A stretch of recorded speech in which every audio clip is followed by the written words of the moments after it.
Last week I was being interviewed by a reporter from a publication in Belgium, and the individual asked me a question that I hear really all the time in different ways and forms, but he asked me whether or not we would be growing our own food in Atlantica. Well, what that question really is whether or not the undersea colony of Atlantica will be self-sufficient. I answered the question in this way. I asked the gentleman whether he had bread on his plate at his dinner the night before, and he said yes. And I said, "What city do you live in, sir?" And he said he lived in Antwerp. And I said, "Well, in Antwerp, do they grow the grain that you needed to have bread on your plate?" And he said no, that they probably grew the grain in some rural area.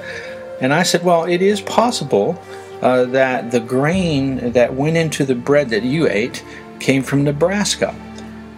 So the illustration was that all of us, when we go to sit down to dinner, are eating products that were probably grown all over the world, in different places all over the world.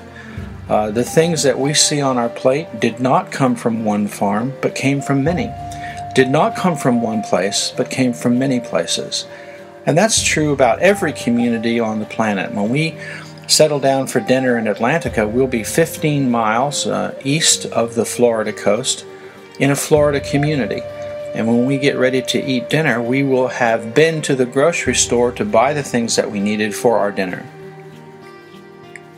There's probably no community on earth that is self-sufficient. All communities rely on products from other communities, products from many different places from all over the world. Atlantica is no different. We are no different than any other community. One of the principles that we find as we look at self-sufficiency is the smaller the community, the less self-sufficient you are. So that as Atlantica grows, eventually we will have our own grocery store. Eventually we will begin to produce our own products. For instance, within several years we will have an aquaculture program going, and we will be able to put some of the protein or meat on our table, as well as anything else that we might be able to produce on a very small level within the basis of a very small community.